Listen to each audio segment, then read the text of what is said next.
एक थे राजा हरिश्चंद्र, जिन्होंने कभी झूठ नहीं बोला, कभी कोई गलत काम नहीं किया, अपना पूरा राजपाट दान कर दिया, यहां तक कि श्मशान घाट पर नौकरी की। और जब उनके पुत्र की मृत्यु हुई तो उन्होंने अपनी पत्नी से अंतिम संस्कार की फीस भी मांग ली। ऐसे सत्यवादी थे राजा हरिश्चंद्र। नमस्कार, मैं हूं दीप सिंह परिहार और आप देख रहे हैं हमारा खास शो एक्स-रे। मैं आपको आज राजा हरिश्चंद्र की गाथा नहीं सुना रहा हूं, बल्कि मॉडर्न हरिश्चंद्र की कहानी सुना रहा हूं। दोनों में अंतर सिर्फ इतना है कि राजा हरिश्चंद्र ने कभी झूठ नहीं बोला और मॉडर्न हरिश्चंद्र ने कभी झूठ के अलावा कुछ नहीं बोला। जी हां, सही समझे आप, मैं बात कर रहा हूं मॉडर्न जमाने के हरिश्चंद्र, आम आदमी पार्टी के मुखिया, दिल्ली के पूर्व मुख्यमंत्री श्री अरविंद केजरीवाल की। अब दिल्ली में चुनाव होने वाले हैं, आरोप प्रत्यारोप का दौर शुरू हो चुका है, वादों और दावों का खेल शुरू हो चुका है। जैसे कि केजरीवाल साहब ने दिल्ली की महिलाओं से वादा किया कि चुनाव के बाद हर महिला को वो 2100 रुपए देंगे। अरविंद केजरीवाल के इस वादे का एक्सरे हम बाद में करेंगे। पहले इस बात पर गौर कर लेते हैं कि केजरीवाल जी की कही गई बातों में दम कितना है। यहां हम दिल्ली की जनता से केजरीवाल जी के किए गए कुछ वादे गिना देते हैं। हर बार चुनाव से पहले वो कहते हैं यमुना नदी को पूरी तरह साफ कर देंगे और वो यमुना में खुद डुबकी भी लगाएंगे। वादा 100% झूठ निकला। न यमुना साफ की गई, न केजरीवाल जी ने डुबकी लगाई। कई और वादे किए गए जो उनके राजनीतिक झूठ से ज्यादा कुछ नहीं निकले, जैसे वर्ल्ड क्लास एजुकेशन सिस्टम बनाना, महिला सुरक्षा, दिल्ली में हर तरफ लटकते बिजली के तारों का मुद्दा, 24/7 पानी देना, बेहतर चिकित्सा और उपचार, प्रदूषण मुक्त दिल्ली, अवैध कॉलोनियों में जरूरी बुनियादी सेवाएं देना, दिल्ली को कूड़े कचरे से मुक्त कराना और झुग्गी वासियों के लिए घर मुहैया कराने जैसे वादे किए गए। दिल्ली की जनता से वोट लिया और फिर वादों पर मिट्टी डाल दी गई। आजकल एक और मुद्दे की जमकर हवा चल रही है। पहले प्रधानमंत्री नरेंद्र मोदी ने और फिर गृह मंत्री अमित शाह ने इसके बारे में बात की। जी हां, शीश महल। मैं आपको थोड़ा फ्लैशबैक में ले चलता हूं।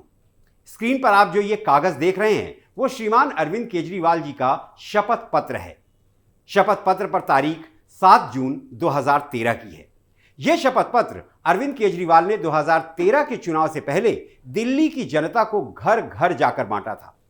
शपथ पत्र में उन्होंने लिखा था कि मैं जीतने के बाद निम्न बातों का पालन करूंगा। पहला, मैं लाल बत्ती की गाड़ी नहीं लूंगा। मैं अपने लिए अन्य आवश्यक सुरक्षा नहीं लूंगा। सुरक्षा बल नेताओं की सुरक्षा के लिए नहीं, बल्कि आम आदमी की सुरक्षा के लिए होना चाहिए। नेताओं को आम आदमी से ज्यादा सुरक्षा नहीं मिलनी चाहिए। तीसरा, मैं बड़ा बंगला नहीं लूंगा। आम आदमी की तरह सामान्य घर में रहूंगा। और भी कुछ बातें लिखी हैं।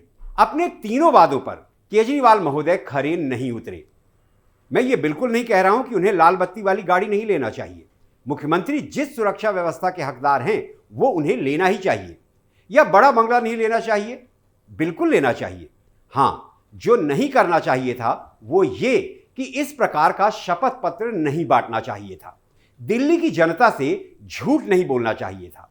अब केजरीवाल जी करें भी तो क्या करें, उनकी तो दुकान ही झूठ पर चलती है। मिसाल देखना चाहेंगे आप? जिन्होंने कहा था कि बड़ा बंगला नहीं लूंगा, उनका घर देख लीजिए। इस घर के कथाकथित रेनोवेशन में अरविंद केजरीवाल ने दिल्ली की जनता की गाढ़ी कमाई के 2, 4, 5, 10 नहीं, पूरे 45 करोड़ रुपए खर्च कर डाले। अब आप सोच रहे होंगे कि ऐसा क्या लगा दिया घर में कि 45 करोड़ रुपए खर्च हो गए। दिल्ली के पूर्व सीएम केजरीवाल का जब यह आलीशान बंगला बनकर तैयार हुआ, तब केजरीवाल एंड कंपनी ने इसे लोगों की नजरों से छिपाने की खूब कोशिश की, लेकिन कामयाब नहीं हुए। फिर वो वक्त आया जब केजरीवाल जी को मुख्यमंत्री पद से इस्तीफा देना पड़ा और अपने इस शीश महल को खाली करना पड़ा। और तो और मिसेस केजरीवाल का एक भावुक वीडियो भी वायरल कराया गया, जब वो शीश महल की चाबियां पीडब्ल्यूडी के विभाग को सौंप रही थी। हालांकि वीडियो बनाने के बाद सुनीता केजरीवाल ने चाबियां वापस ले ली थी और इसकी जानकारी खुद पीडब्ल्यूडी विभाग के अधिकारियों ने नोटिफिकेशन निकाल कर दिया। अधिकारियों ने जब दोबारा चाबियों के बारे में पूछा तो जवाब मिला कि चाबियां नई सीएम आतिशी मार्लेना को सौंप दी गई हैं। अधिकारी आनंद फानन में शीश महल पहुंचे, जहां सीएम आतिशी ने अपना सामान रख भी दिया था। फिर गड़बड़ हो गई। अब दिल्ली में मुख्यमंत्री के लिए कोई आधिकारिक आवास तो है नहीं, और साथ ही किसी भी नेता को पीडब्ल्यूडी विभाग के अलॉटमेंट के बाद ही आवास दिया जाता है। ऐसे में मुख्यमंत्री आतिशी का शीश महल में जाना गलत तो था। तो गलत को सही करने के लिए पीडब्ल्यूडी ने चाबियां लेकर शीश महल को बंद कर दिया, जिसके बाद आम आदमी पार्टी के नेताओं ने और नई नवेली मुख्यमंत्री ने राज्यपाल को जी भर कर कोसा।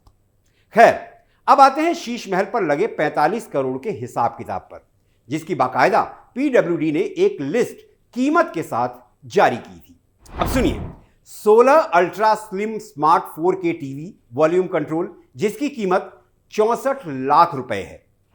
स्मार्ट एलईडी, जिसकी कीमत 19.5 लाख। Free standing luminaire 9,20,000। ओसाडा full body massage chair 4 lakh रुपए। Recliner sofa 10 lakh. 8 मोटर चलित रिक्लाइनर सोफे 10 lakh. Bose speaker 4.5 lakh. Inbuilt TV और एआई विजन स्क्रीन के साथ 2 स्मार्ट रेफ्रिजरेटर, जिसकी कीमत 9 लाख रुपए। 73 लीटर वाला स्टीम अवन 9 लाख रुपए का। 50 लीटर वाला माइक्रोवेव अवन 6 लाख रुपए का। 2 mounted hood 140 centimetre stainless steel chimney, जिसकी कीमत 6 लाख रुपए। बॉश सीरीज की 8 बिल्ट इन कॉफी मशीन, जो कुल 2.5 लाख रुपए की हैं। 3 हॉट वाटर जनरेटर 22.5 लाख रुपए की। 12 किलोग्राम फ्रंट लोड स्वचालित वॉशिंग मशीन प्लस ड्रायर 2,10,000 का। एसएस रेलिंग, सीढ़ी कवरिंग, ये सब मिला के करीब 1 करोड़ 20 लाख रुपए। 20 ग्रैंड एज्ड ब्रास एंट्रेंस एकोनस आउटडोर लाइट्स, जो 10 लाख रुपए की हैं। स्वचालित स्लाइडिंग सेंसर के साथ लकड़ी और कांच के दरवाजे, जिनकी कीमत 70 लाख रुपए है। 24 सजावटी खंभे, जो करीब 36 लाख रुपए के हैं। 80 खिड़की और दरवाजे के पर्दे, जिनकी कीमत 4 करोड़ और 5 करोड़ 60 लाख रुपए बताई गई है। सुपीरियर वाटर सप्लाई के लिए एक प्लांट लगाया, जिसकी लागत थी 15 करोड़ रुपए। यही तो पीएम मोदी ने भी कहा कि दिल्ली के लोगों को केजरीवाल साहब गंदा और बदबूदार पानी पिलाते हैं, और अपने घर के कुल जमा 4 सदस्यों के लिए 15 करोड़ का वाटर ट्रीटमेंट प्लांट लगवाते हैं। बहरहाल 45 करोड़ का हिसाब किताब पीडब्ल्यूडी ने दे दिया। मान लिया कि लग गए शीश महल में 45 करोड़ रुपए, लेकिन यह गलत कैसे हुआ? क्यों गृह मंत्री कह रहे हैं कि केजरीवाल जी को हिसाब देना होगा? वो ऐसा इसलिए कह रहे हैं क्योंकि वो जानते हैं कि 45 करोड़ रुपए आवास पर खर्च करने की एक प्रक्रिया होती है, कुछ नियम होते हैं, जिनका केजरीवाल साहब ने पालन नहीं किया। अरविंद केजरीवाल के सरकारी शीश महल पर लगभग 45 करोड़ रुपए खर्च हुए, ये सच है, लेकिन ये सही तब होता जब बाकायदा इसके लिए ओपन टेंडर निकाला जाता। लेकिन केजरीवाल जी ने ऐसा बिल्कुल नहीं किया। करीब 45 करोड़ रुपए की धनराशि 5 टुकड़ों में आवंटित कर दी, ताकि टेंडर की जरूरत को दरकिनार किया जा सके।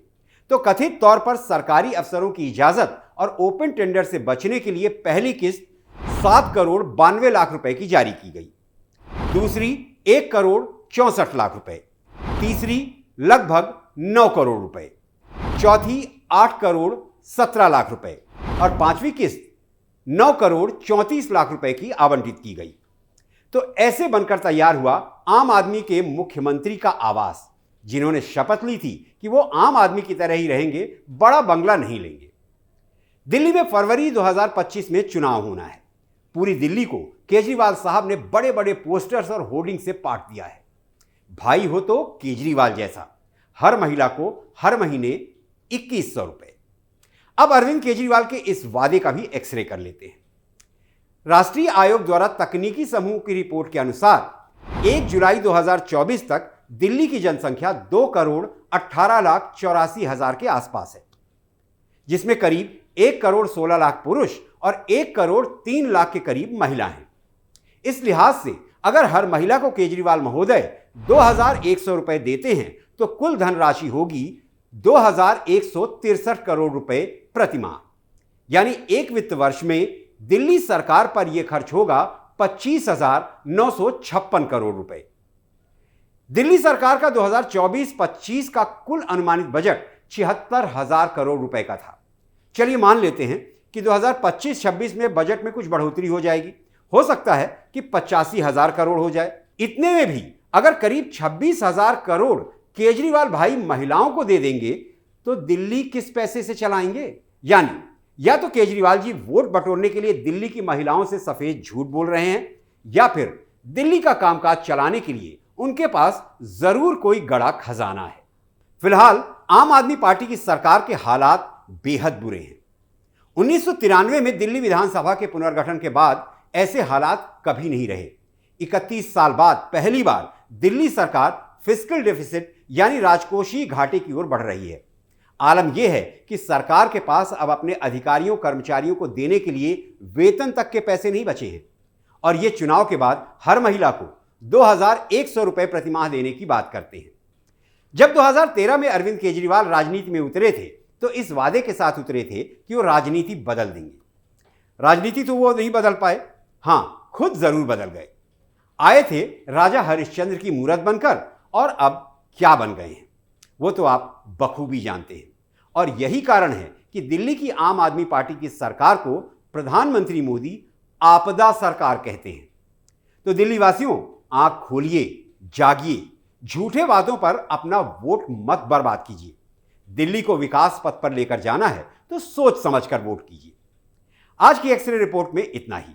हमारी ये खास रिपोर्ट आपको कैसी लगी, हमें अपना फीडबैक जरूर दें, क्योंकि आपकी राय ही हमारा हौसला है।